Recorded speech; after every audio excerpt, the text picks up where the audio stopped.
Hello दोस्तों, कैसे हैं आप सब लोग। उम्मीद करता हूं काफ़ी अच्छे होंगे। सबसे पहले तो आप सभी को दीपावली की बहुत बहुत शुभकामनाएं। कैसी रही आपकी दीपावली। और ये दीपावली का जो त्यौहार है 4-5 दिन तक, मतलब लाम पंचमी तक इसका माहौल पूरा रहता ही है और लोग मनाते भी है और 4-5 दिन छुट्टियां भी रहती है लोगों के। और गुजरात में तो क्या है कि लाभ पंचमी के बाद ही काम चालू होता है, 4-5 दिन मतलब छुट्टियां, लोग घूमने चले जाते हैं। और आज गोवर्धन पूजा भी है, कल भी थी। क्योंकि दीपावली एक्चुअली क्या हुआ कि भाई जो अमावस्या है 20 तारीख को, वो 3:45 शाम को लगी थी। फिर रात को भी वो अमावस्या के कारण दीपावली 20 अक्टूबर को, एक्चुअली वो 20 अक्टूबर को है। काफ़ी लोगों ने 21 अक्टूबर की भी मनाई है। तो 21 को थी तो गोवर्धन पूजा किसी ने 22 को की, आज की तारीख में की है, किसी ने कल भी की है। दोनों ही वैलिड है, ऐसा कुछ नहीं है। और फिर आज बैस्तु नव, मतलब वो बैस्तु वर्ष जिसको गुजराती में बोलते हैं, नव वर्ष भी है। गुजरात और महाराष्ट्र के अंदर वहाँ मनाते हैं। और कल भैया दूज भी है जो रक्षाबंधन की तरह मनाते हैं। देखिए, छोटी छोटी जानकारी इसीलिए बताता हूँ कि आपको थोड़ा जानकारी होना आवश्यक है। जो भी हमारे त्यौहार वगैरह होते हैं उसकी जानकारी होना हमें आवश्यक है। और जो दूसरा नववर्ष है, जो मेन नववर्ष आता है विक्रम संवत का, जो चैत्र के अंदर लगता है, उसके अंदर अभी टाइम है। उसके अंदर गुड़ी पाड़वा वगैरह होते हैं और भी कई जयंतियाँ वगैरह भी होती हैं। ठीक है ना, ये चीज़ क्लियर है। अब दीपावली वाला ये सारी चीज़ क्लियर हो गई। अब दोस्तों, जो मिडवेस्ट लिमिटेड का आईपीओ है उसका अलॉटमेंट स्टेटस वगैरह आ चुका है केफिनटेक की वेबसाइट पर। अब आ रही है इसकी लिस्टिंग की। तो लिस्टिंग के बाद स्ट्रैटेजी क्या होनी चाहिए, उसको होल्ड करें या सेल करें, और जिनको अलॉट नहीं हुआ वो उनको क्या करना चाहिए, वो सारी चीज़ें जानते हैं। उसके अलावा अपकमिंग आईपीओज वगैरह कौन कौन से हो सकते हैं उसके बारे में भी जानकारी लेंगे। और मार्केट का हाल उससे पहले जान लेते हैं, गोल्ड सिल्वर वगैरह उसका क्या हाल है, क्योंकि हमने इस पर वीडियो भी बनाया था धनतेरस से पहले। कि जैसे हमने गोल्ड और सिल्वर पर डिस्कस भी किया था धनतेरस से पहले, क्योंकि पिछले साल से मैं पैटर्न नोट कर रहा हूँ, धनतेरस के बाद हमें हल्की सी गिरावट देखने को मिली है। और धनतेरस के आसपास भी हमें गिरावट देखने को मिल गई थी।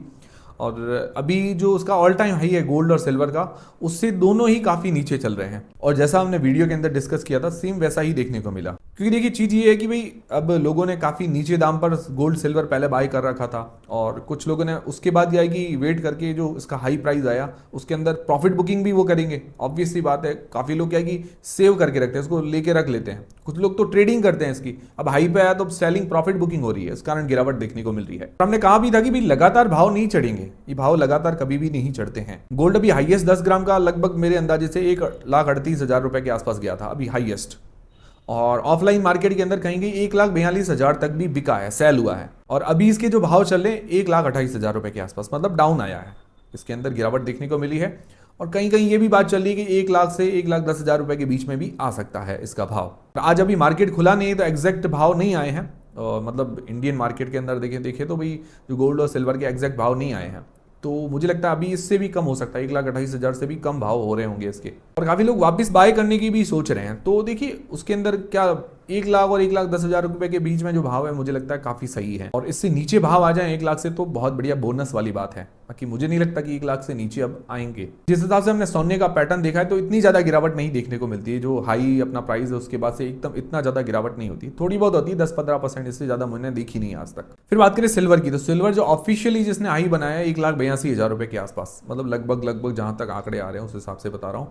और ये ऑफलाइन मार्केट के अंदर अगर देखा जाए भी 1,98,000 तक इसकी लास्ट जो बोली कहें या सेल हुई है, 1,98,000 रुपए के आसपास भी ये जाके आया है। मतलब यूं मान के चले 1 किलो की 2 लाख रुपए के आसपास भी ये जाके आया है। अभी इसका भाव चल रहा है 1,50,000 रुपए के आसपास। अभी मैंने कहा कि जैसा इंडियन मार्केट अभी ओपन नहीं हुए हैं तो हो सकता है इससे भी थोड़ा डाउन अभी सिल्वर का भाव चल रहे होंगे। और सिल्वर की जो नीचे आने की संभावना लग रही है 1.25 लाख 1,20,000 रुपए के आसपास लग रहा है कि इतना आ सकता है नीचे। मतलब मार्केट में ऐसी बातें चल रही है। हालांकि गोल्ड का तो पैटर्न मैंने आपको बता दिया कि भी इतना ज्यादा नहीं करता। सिल्वर का क्या है कि सिल्वर कभी कभार तो बहुत ज़्यादा पड़ी रहती है, एक ही जगह भाव पे पड़ा रहता है, काफ़ी टाइम हिलती नहीं है। अभी क्या है कि ईवीज वगैरह सोलर सेक्टर के अंदर डिमांड के कारण थोड़ा बूम आ रहा है, तो इस कारण क्या है कि थोड़ी बहुत डिमांड आ रही है। बाकी देखिए, लॉन्ग टर्म के लिए मेटल्स जो हैं, प्रीशियस मेटल्स बुरे नहीं है, मुझे लगता है ख़राब नहीं है। लेके अगर कोई रखता है लंबे समय के लिए तो बाद में शादी ब्याह में भी काम आ जाते हैं। बाकी इनके भाव तो बढ़ते ही रहते हैं। बाकी बात करें मुहूर्त ट्रेडिंग के अंदर मार्केट की, तो मार्केट के अंदर पॉजिटिवनेस देखते हैं, मतलब मार्केट तेज ही रहा। सेंसेक्स 0.07% जैसी तेजी थी, निफ्टी के अंदर 0.1% जैसी तेजी थी, मिड कैप के अंदर 0.1% जैसी, और स्मॉल कैप इंडेक्स सबसे ज़्यादा तेज रहा 0.5% के आसपास। ये आप लोगों ने क्या किया मुहूर्त ट्रेडिंग के अंदर, कुछ बाय सेल किया नहीं किया, कमेंट करके जरूर बताइएगा। मैंने पर्सनली कुछ नहीं किया, मैं मतलब मुझे टाइम भी नहीं मिला, ना याद आया मुझे, मैं नहीं कर पाया। बाकी हाँ, नॉर्मली तो अपन करते ही रहते हैं। फिर दोस्तों बात आती है मिडवेस्ट आईपीओ की लिस्टिंग डे पर स्ट्रैटेजी क्या होनी चाहिए। सबसे पहले आप में से किन किन लोगों को आईपीओ अलॉट हुआ कमेंट करके जरूर बताइएगा। और आज 22 अक्टूबर को मार्केट की छुट्टी है, कल 23 अक्टूबर को हमारे डीमेट अकाउंट के अंदर शेयर आ जाएंगे, 24 अक्टूबर को इसकी लिस्टिंग है फ्राइडे को। ये चीज क्लियर है। 9 बजे मार्केट खुलता है, 10 बजे आईपीओ की लिस्टिंग होती है। और मैं टेलीग्राम व्हाट्सएप चैनल पर भी अपडेट आपको कर दूंगा, इसलिए ज्वाइन कर लीजिए। Telegram, WhatsApp channel, Facebook, Instagram, सबकी लिंक डिस्क्रिप्शन के अंदर है।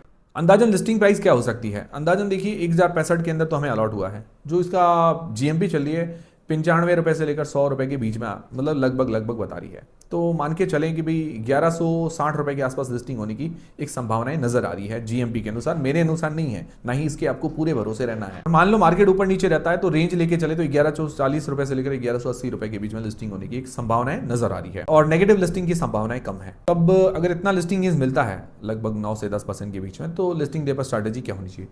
तो जिन लोगों ने सिर्फ लिस्टिंग के लिए अप्लाई किया, शॉर्ट टर्म के लिए अप्लाई किया, तो मुझे लगता है लिस्टिंग लेकर एग्जिट होना बढ़िया ही स्ट्रैटेजी रहती है। बाकी आपको डिसीजन अपनी रिस्क, अपना एनालिसिस लगा के ही बनाना है। और जिनको अलॉट हुआ है, जो लोग लॉन्ग टर्म के लिए रखना चाहते हैं, तो पॉजिटिव्स नेगेटिव्स देख लेते हैं, इससे क्लैरिटी आ जाएगी आपको।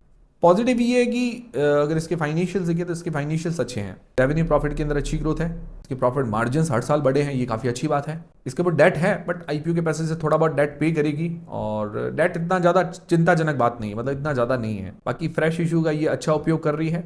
और आईपीओ के बाद प्रमोटर की होल्डिंग 84% है, मतलब अच्छी होल्डिंग है। हालांकि इसके बाद भी सेल करेंगे, क्योंकि मिनिमम क्राइटेरिया रहता है 75% का, तो सेलिंग तो और आएगी प्रमोटर की तरफ से, वो बाद में एफपीओ वगैरह जो भी लेके आएंगे। बाकी इसका ज्यादातर रेवेन्यू एक्सपोर्ट से आता है 80% के आसपास का, और ब्लैक ग्रेनाइट एक्सपोर्ट के अंदर ये लीडिंग कंपनी है, मतलब लीडिंग कंपनीज के अंदर इसका नंबर आता है। आरओसी वगैरह बढ़िया है, तो ये इसके कुछ पॉजिटिव पॉइंट्स हैं। नेगेटिव क्या है? नेगेटिव देखिए, एक तो वैल्यूएशंस थोड़ी महंगी है, ये थोड़ा सा नेगेटिव है। और ये सेक्टर ओके नजर आ रहा है, मतलब इतना कोई विशेष तो सेक्टर नहीं, कोई यूनिक टाइप का नहीं कह सकते, ओके सेक्टर है। बाकी हाँ, ये क्या है कि टाइल्स ग्रेनाइट का, मतलब ये मार्बल ग्रेनाइट का जो इसका काम है, क्वार्ट्ज का काम है, उसके अंदर ये खदानों, मतलब उनकी लीज पर लेती है और बाद में सेल करती है। तो ये थोड़ा सा यूनिक है, मतलब सिर्फ सेलिंग नहीं है, खदानों को ये लीज पर भी लेती है, ये बड़ा काम होता है। पर इतना भी ये यूनिक सेक्टर नहीं कह सकते हैं, तो ठीक ठाक सेक्टर है। तो ओवरऑल एक वैल्यूएशंस के अलावा विशेष नेगेटिव नहीं है, ओवरऑल बैलेंस्ड कंपनी नजर आ रही है। मैं इतना ज्यादा कोई हाई रिस्क वाली कंपनी ये नजर नहीं आ रही है, बट इतना ज्यादा अट्रैक्शन भी नहीं है, मतलब नॉर्मली कंपनी आप कह सकते हैं, बैलेंस्ड है, ज्यादा रिस्क नहीं है। 3800 करोड़ रुपए का मार्केट कैप होगा अभी इस प्राइस बैंड पर, तो स्मॉल कैप तो है, बट इतनी ज्यादा हाई रिस्क वाली कंपनी ठीक नहीं है। पर्सनली अगर देखा जाए, मैंने तो अप्लाई किया था लिस्टिंग के हिसाब से। बाकी देखिए, जनरली मैं लॉन्ग टर्म में ऐसी कंपनी रखता हूँ, जैसे अभी एलजी आप कह सकते हैं, जो मार्केट लीडर हो, या यूनिक कोई सेक्टर हो, या कोई मतलब उसकी सारी चीज़ें क्वालिटी हो, फाइनेंशियल फंडामेंटल्स, वैल्यूएशन सब अच्छा हो, तो वो क्या है कि कंपनी ऐसा लगता है कि भाई हाँ, ये लॉन्ग टर्म में जगह मतलब देने जैसी है इसकी। बाकी आप लोग क्या करेंगे, होल्ड करेंगे, सेल करेंगे, कमेंट करके जरूर बता दीजिएगा।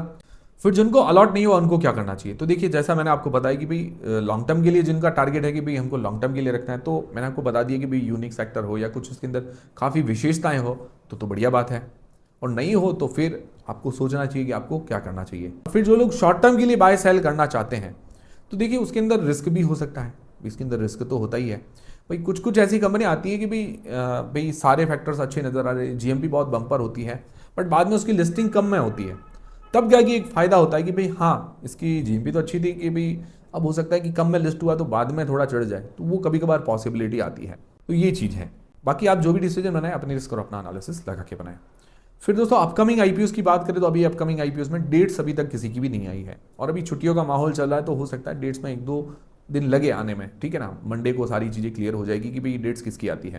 बाकी अभी लेंसकार्ट आईपीओ, ग्रो आईपीओ के आने की प्रबल संभावनाएं नजर आ रही है। बाकी 1-2 और भी आईपीओज आएंगे, जिनके जो बड़ी ज़्यादा कंपनियां नहीं है, तो उनके आएंगे तो मैं आपको अपडेट कर दूंगा। ये थे सारे आज के अपडेट्स। उम्मीद करता हूँ हमारा वीडियो, हमारी जानकारी आपको काफ़ी पसंद आएगी, हेल्पफुल रही होगी। हेल्पफुल रही तो वीडियो को लाइक जरूर करें, चैनल को सब्सक्राइब कर लें। मिलते हैं दोस्तों अगले वीडियो के अंदर।